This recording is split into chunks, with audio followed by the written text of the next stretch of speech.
유언자 김정호 씨의 뜻은 다음과 같습니다. 모든 재산은 사회복지기금에 전액 기부한다. 그 한 문장이 한 가족의 세상을 바꿔놓았습니다.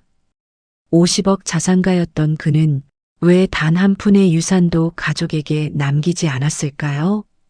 남겨진 가족들은 분노했고 누군가는 울었으며 누군가는 그 뜻을 이해하지 못했습니다. 하지만 1년 후 그들은 비로소 아버지의 진짜 마음을 알게 되죠. 안녕하세요. 인생사연 상담 카페입니다. 여러분의 구독과 좋아요가 저희에겐 큰 힘이 됩니다. 진심으로 감사드립니다. 50억 자산가 아버지의 유산 한 푼 안 남긴 기막힌 사연이 시작됩니다.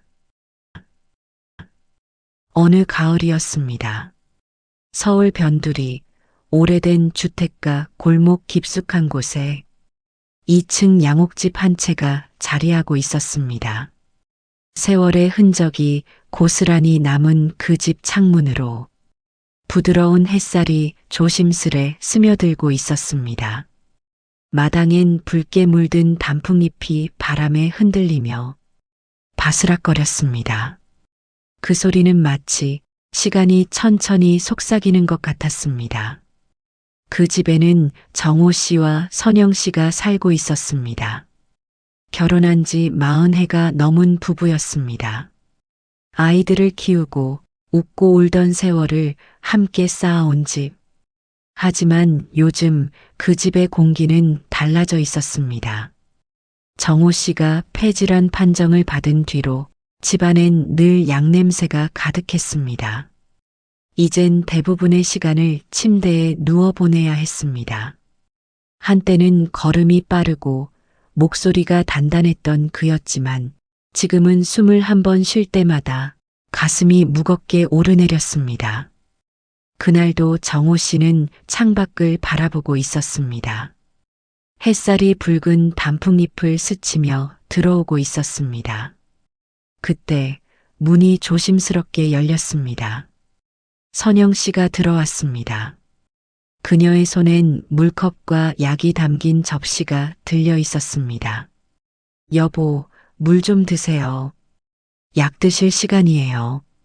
그녀의 목소리는 부드러웠지만 그 안엔 깊은 피로가 배어 있었습니다. 2해 동안의 간병. 그 시간 동안 그녀도 많이 지쳐 있었습니다. 정호 씨가 천천히 고개를 돌렸습니다. 그의 눈에는 미안함과 고마움이 함께 담겨 있었습니다. 고마워, 여보. 당신만 고생이네. 무슨 말씀이에요? 우리 평생 서로 위하며 살기로 했잖아요.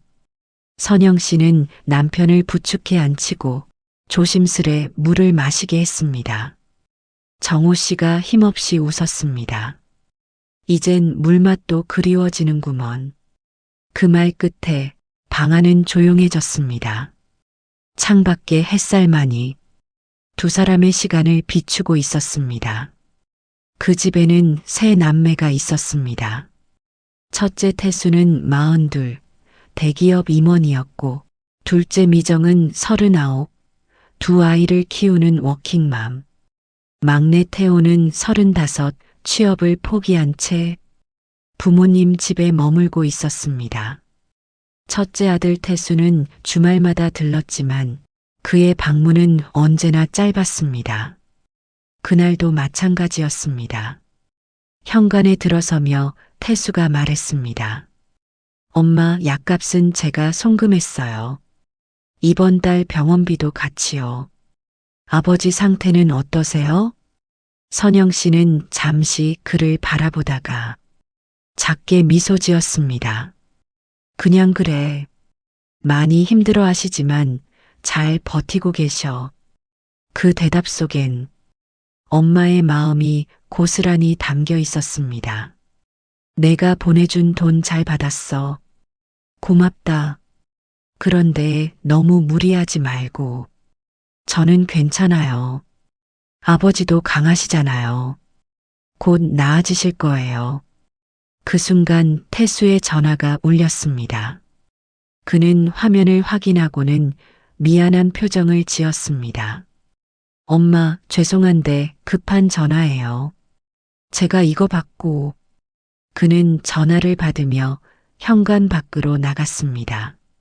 선영은 아들의 뒷모습을 바라보며 작은 한숨을 내쉬었습니다. 태수의 말은 안도보다는 거리감으로 들렸습니다. 그는 늘 회사와 가족 사이에서 망설이고 있었고 결국 회사를 선택하곤 했습니다. 그날 저녁 집의 식탁에는 선영, 딸 미정, 그리고 막내 태호가 앉아 있었습니다. 미정이 퇴근 후 아이들을 돌봄 교실에 맡기고 들렀던 것입니다. 저녁 식사 준비를 하며 선영은 딸의 도움을 받았습니다. 식탁 위에는 된장찌개와 몇 가지 반찬이 놓여 있었습니다. 하지만 국물은 점점 식어가고 대화는 식탁 위에 멈춰 있었습니다. 세 사람 모두 각자의 생각에 잠겨 있었습니다. 태호가 먼저 입을 열었습니다. 형은 이번에도 안 와요? 그의 목소리에는 원망이 섞여 있었습니다. 미정이 조용히 대답했습니다. 회의 때 주말에도 일이 많다더라. 어쩔 수 없지. 회의. 형한텐 가족이 회의보다 못하나 봐. 아버지가 이렇게 편찮으신데도. 그렇게 말하지 마, 태호야. 오빠도 나름대로 열심히 살고 있어요. 우리 병원비며 생활비 다 오빠가 대고 있잖아. 누나는 형편이지? 돈만 주면 다야? 돈으로 가족의 마음을 살 수 있어? 태호의 목소리가 높아졌습니다. 그의 말투에는 분노와 서러움이 뒤섞여 있었습니다. 자신은 매일 집에 있으면서도 가족들에게 아무것도 해주지 못한다는 자괴감, 그리고 성공한 형에 대한 열등감이 복잡하게 얽혀 있었습니다. 그 순간 선영이 부엌에서 밥그릇을 들고 들어왔습니다. 그만 좀 해, 태호야. 아버지 들으시면 어쩌려고 그래. 형제끼리 싸우는 소리 들으시면 얼마나 마음 아프시겠어요. 잠시 정적이 흘렀습니다. 그녀의 손은 떨리고 있었습니다. 손에 들린 밥그릇보다 더 무거운 슬픔이 그녀의 마음을 짓누르고 있었습니다. 태호는 더 이상 아무 말도 하지 않았습니다. 미정은 어머니를 안타깝게 바라보았고 식탁 위의 음식은 차갑게 식어갔습니다. 날씨가 급변했습니다. 맑았던 하늘에 먹구름이 몰려오더니 곧 비가 쏟아지기 시작했습니다. 천둥 소리가 집을 뒤흔들었고 강한 바람이 창문을 흔들었습니다. 정호는 침실에 누워 있다가 창문으로 비가 들이치는 것을 보았습니다. 그는 몸을 일으켜 창문을 닫으려고 했습니다. 산소호흡기를 착용한 채로 침대에서 내려와 천천히 창가로 걸어갔습니다. 여보, 위험해요. 제가 할게요. 선영이 급히 침실로 들어왔지만 이미 늦었습니다. 정호는 창문 손잡이에 손을 뻗다가 어지러움을 느꼈습니다. 그의 몸이 휘청거렸고 산소호흡기 줄에 걸려 넘어졌습니다. 쿵! 유리 화병이 떨어지는 소리가 났고 산소호흡기가 바닥에 나뒹굴었습니다. 여보, 정신 차려요. 막내 태호를 정신없이 부르는 선영의 비명 같은 외침이 집안에 울려 퍼졌습니다. 태호가 급히 뛰어들어왔고 미정도 아래층에서 달려 올라왔습니다. 엄마, 무슨 일이에요? 아버지가 쓰러지셨어. 빨리 119에 전화해. 미정은 떨리는 손으로 전화를 걸었고 태호는 아버지를 조심스럽게 일으켰습니다. 정호는 의식이 흐릿했고 숨을 쉬는 것조차 힘들어 보였습니다. 구급차가 도착하기까지 10분. 그 10분은 선영에게 10년처럼 느껴졌습니다. 그녀는 남편의 손을 꼭 잡고 계속 말을 걸었습니다.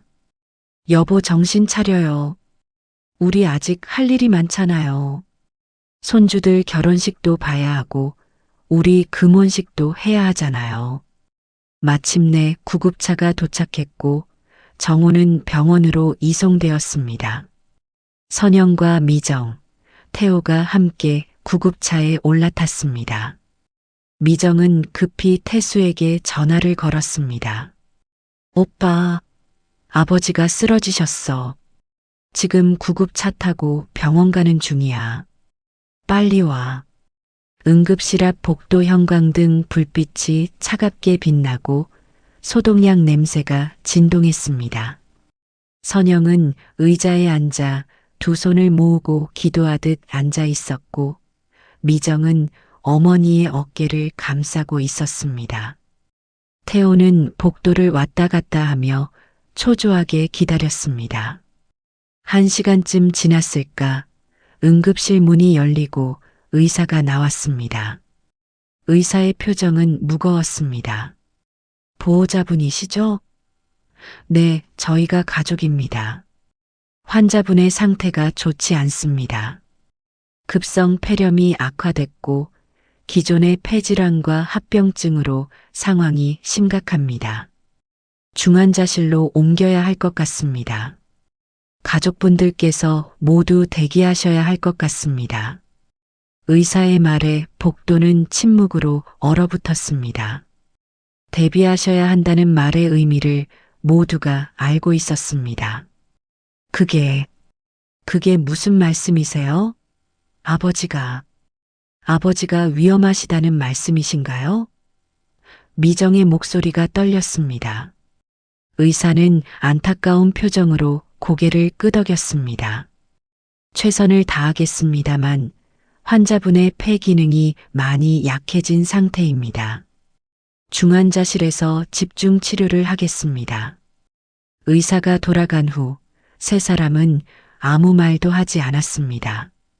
그들의 마음은 제각기 다른 곳을 향하고 있었습니다. 선영은 수십 년간 함께한 남편을 잃을지 모른다는 두려움에, 미정은 아버지에게 제대로 효도하지 못한 후회에, 태호는 실업의 상태로 아버지께 실망만 안겨드린 자책감에 사로잡혀 있었습니다. 30분쯤 후 태수가 병원에 도착했습니다. 그는 숨을 헐떡이며 가족들에게 다가왔습니다. 엄마, 아버지는요? 어떻게 된 거예요? 중환자실에 계셔. 의사 선생님이 대기하라고 하셨어. 선영의 목소리는 걷잡을 수 없이 떨렸습니다. 태수는 그제야 상황의 심각성을 깨달았습니다. 그동안 자신이 얼마나 안일하게 생각했는지를. 제가 더 자주 올 걸 그랬어요. 아버지와 더 많은 시간을 보낼 걸. 태수의 눈에서 눈물이 흘러내렸습니다. 평소 강한 모습만 보이던 그였지만 이 순간만큼은 무너질 수밖에 없었습니다. 정호는 기적적으로 의식을 회복했습니다. 하지만 의사는 상태가 여전히 위중하며 언제든 악화될 수 있다고 경고했습니다. 정호는 자신의 시간이 얼마 남지 않았음을 직감했습니다. 어느 오후 정호는 선영에게 조용히 말했습니다. 여보, 변호사 선생님을 불러줘요. 무슨 말씀이세요, 여보? 아직 그런 건 생각지도 말아요.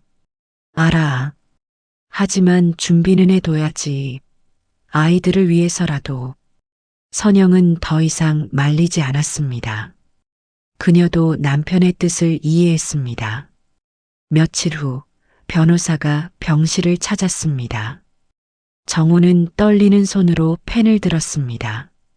흰 종이 위로 잉크가 천천히 번져갔습니다. 자택은 배우자 김선영에게 남기겠습니다. 나머지 재산은 사회복지기금으로 전액 기부합니다. 변호사는 조심스럽게 물었습니다. 자녀분들께는 아무것도 남기지 않으시겠다는 말씀이신가요? 애들에게는 집보다 더 중요한 걸 남기고 싶습니다. 서로 의지하는 마음을요. 정호의 목소리는 조용했지만 단호했고 세상에서 가장 무거운 유언이었습니다. 선영은 병실 구석에 앉아 남편을 바라보았습니다.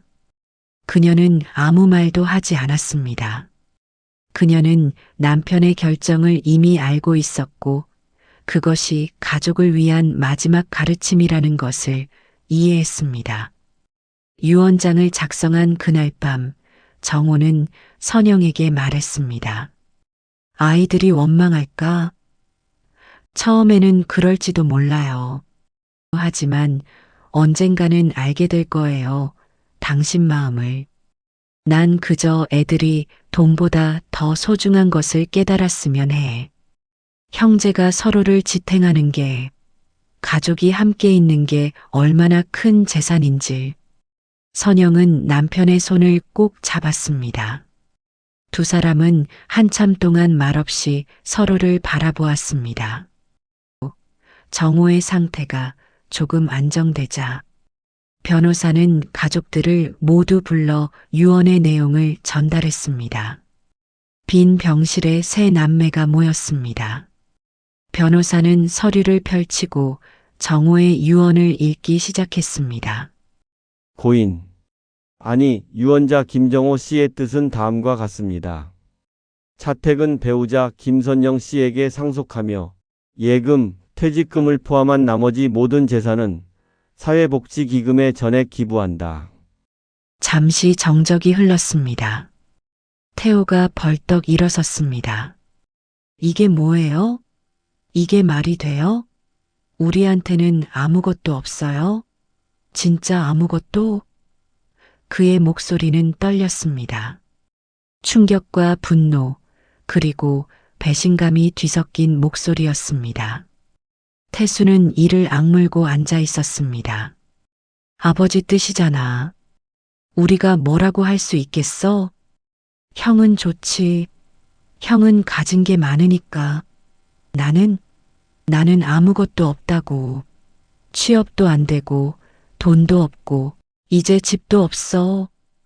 태호의 외침은 울음처럼 들렸습니다. 미정이 동생을 진정시키려 했지만 태호는 뿌리쳤습니다. 누나도 그래. 누나도 괜찮아. 애들 키우느라 얼마나 힘든데 아버지 재산 조금이라도 있으면 도움이 될 텐데. 태호야, 진정해. 아버지께서 분명 이유가 있으실 거야. 이유? 무슨 이유? 자식들한테 아무것도 안 남기는 게 무슨 이유가 있어. 태호는 문을 쾅 하고 닫고 나갔습니다. 남은 건 무거운 침묵과 어머니의 조용한 흐느낌 뿐이었습니다. 변호사가 조심스럽게 말했습니다. 유언자께서는 이것이 자녀분들을 위한 최선의 선택이라고 하셨습니다.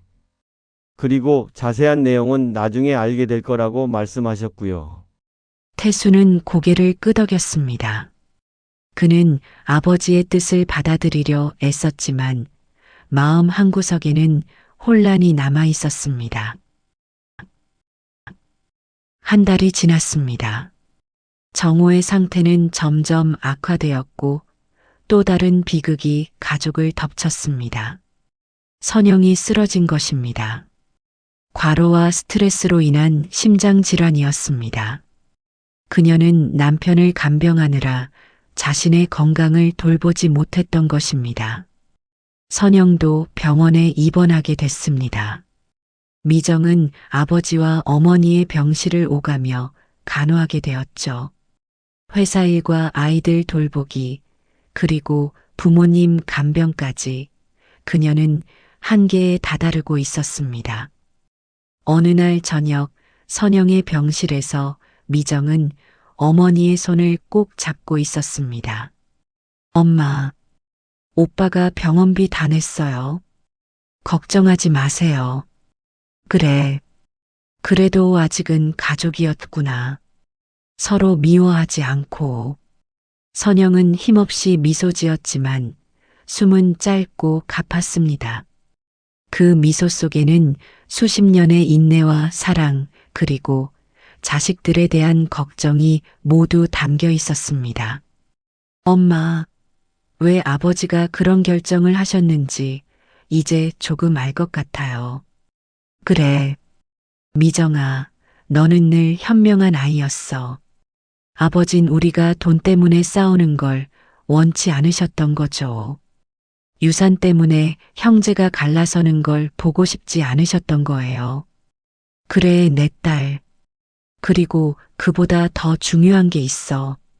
너희 아버진. 너희가 스스로 일어서기를 원하셨어. 부모 재산에 기대지 않고 너희 자신의 힘으로 살아가길 바라신 거야. 미정의 눈에서 눈물이 흘러내렸습니다. 엄마, 저 많이 부족한 딸이었죠? 아니야. 우리 미정인 정말 잘하지. 힘든 상황인데도 아이들 잘 키우고 부모 걱정도 하고 엄만 너를 자랑스럽게 생각해. 두 사람은 한참을 그렇게 손을 잡고 있었습니다. 정호는 조용히 세상을 떠났습니다. 가을의 끝자락, 첫눈이 내리던 날 새벽이었습니다. 장례식장은 조문객들로 북적였습니다. 정호가 공직 생활을 하며 만난 많은 사람들이 찾아왔습니다. 세 남매는 상복을 입고 조문객들을 맞이했습니다. 태수는 잠시 밖으로 나와 담배를 꺼내 들었습니다. 연기를 깊이 들이마시며 그는 중얼거렸습니다.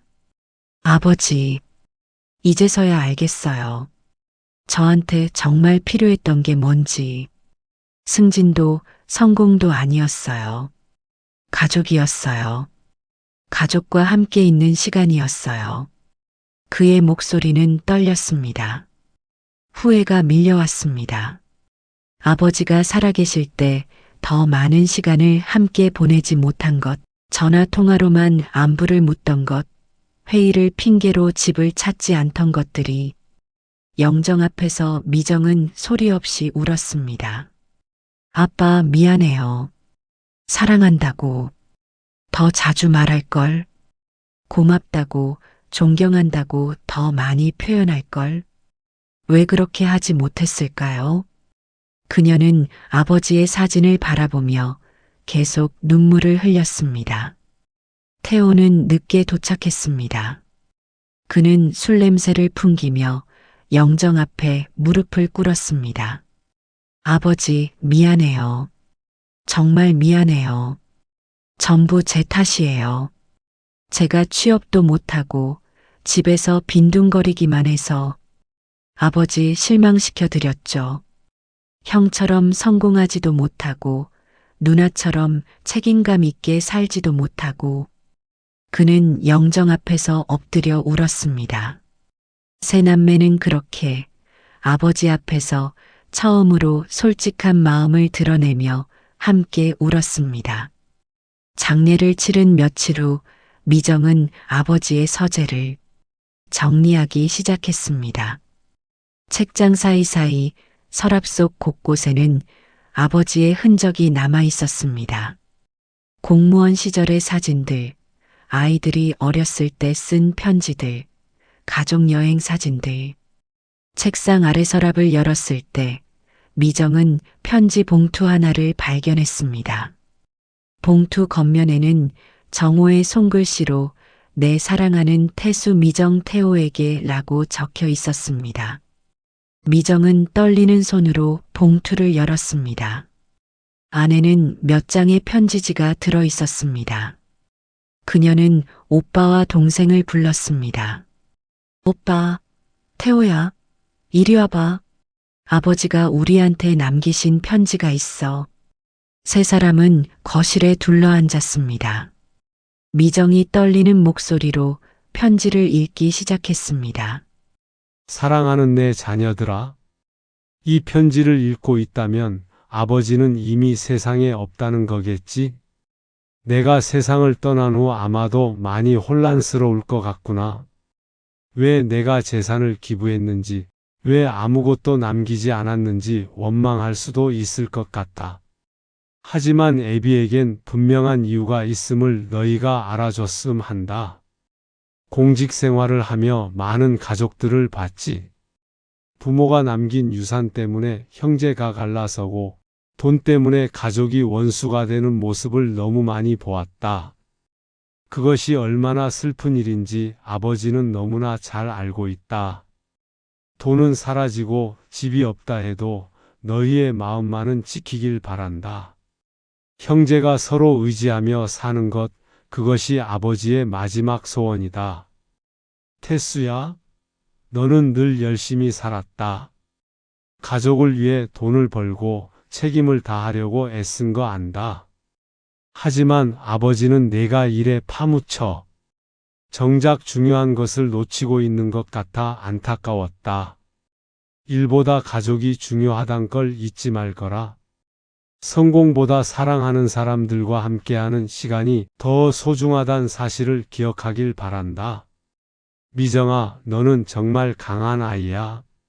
힘든 상황에도 굴하지 않고 아이들을 키우며 우릴 챙겼지.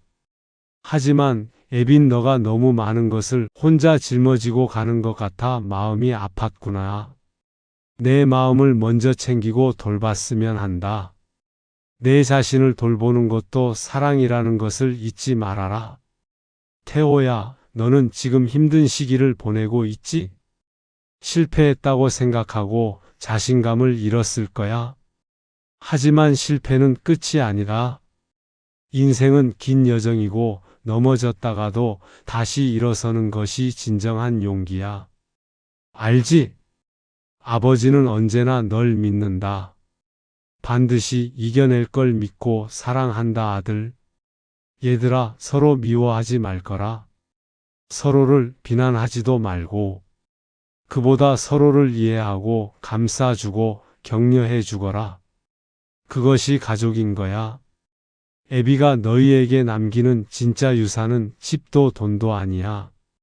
서로를 사랑하는 마음, 힘들 때 함께 울어주고 기쁠 때 함께 웃어주는 마음. 그것이 내가 사랑하는 너희에게 남기고 싶은 유산이야. 너희 셋이 서로 손을 잡고 살아가는 모습을 본다면 그것만으로도 하늘에 계신 그분께 떳떳할 것 같구나. 사랑한다. 내 목숨보다 더 소중한 태수 미정 태호야. 아버지가 편지를 다 읽고 나서 잠시 정적이 흘렀습니다. 5초, 10초 시간이 멈춘 것 같았습니다. 그리고 세 남매는 동시에 울음을 터뜨렸습니다. 눈물만이 흐르고 말은 필요 없었습니다. 태수가 먼저 동생들의 손을 잡았습니다. 미정과 태호도 서로의 손을 맞잡았습니다. 이제야 그들은 알았습니다. 아버지가 남긴 건 재산이 아니라 사랑의 흔적이었다는 것을. 세월이 흘러도 닳지 않는 마음의 유산, 그 무엇과도 바꿀 수 없는 가장 소중한 선물을 아버지는 조용히 남기고 가셨다는 것을요. 형, 미안해. 내가 너무 이기적이었어. 태호가 먼저 말했습니다. 아니야. 내가 미안해. 너희들한테 더 관심을 가졌어야 했는데. 일만 핑계대고. 우리 이제 정말 가족답게 살자. 아버지가 원하신 대로. 미정이 말했습니다. 세 사람은 서로를 꼭 껴안았습니다. 1년이 지났습니다. 다시 가을이 왔습니다.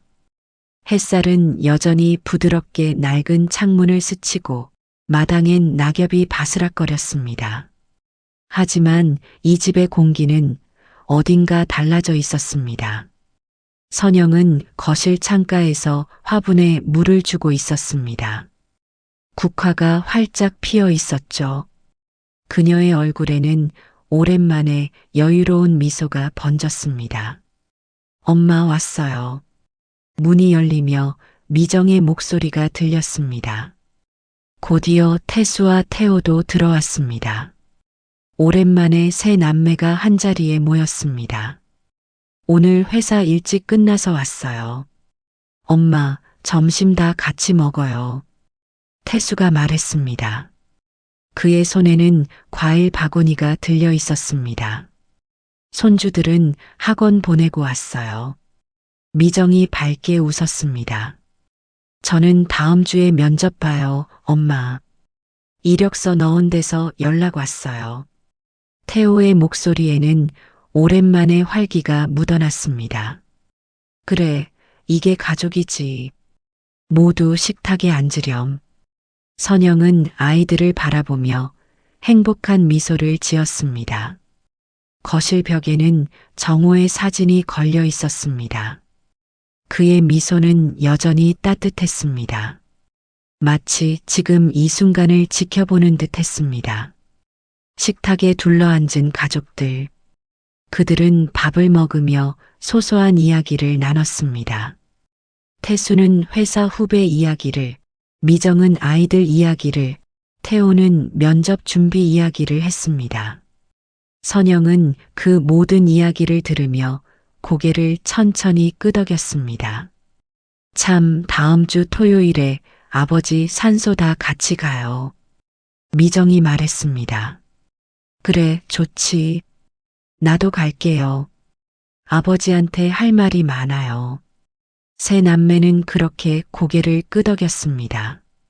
그들은 이제 정기적으로 함께 시간을 보내고 있었습니다. 아버지의 편지와 유언이 그들을 다시 하나로 묶어준 것이었습니다. 식사를 마친 뒤 설거지를 하던 미정이 조용히 말했습니다. 엄마, 아버지 정말 현명하셨어요. 만약 유산을 나눠주셨다면 우리가 이렇게 자주 모였을까요? 그랬겠지. 내 아버지는 멀리 보셨던 분이야. 돈보다 중요한 건 서로의 마음을 잃지 않는 거였지. 이제야 알겠어요. 정말 감사해요, 아버지. 창밖으로 낙엽이 천천히 떨어졌습니다. 가을 햇살은 여전히 부드럽게 이 집을 감싸고 있었습니다. 정우가 남긴 건 집도 돈도 아니었습니다. 그가 남긴 건 서로의 손을 잡는 법이었습니다. 가족이 무엇인지, 어떻게 함께 살아야 하는지 알려주는 마음이었습니다. 가족의 무게, 그건 결국 서로의 마음을 지탱하는 힘이었습니다. 가을 햇살이 가족의 얼굴을 비췄고 그들은 웃고 있었습니다. 진심으로 행복하게. 벽에 걸린 정호의 사진도 함께 웃고 있는 것 같았습니다. 때로는 돈보다 말 한마디의 온기가 더 큰 유산이 되기도 합니다. 여러분이라면 유산을 남기시겠습니까? 사랑을 남기시겠습니까? 여러분의 의견을 댓글로 남겨주세요.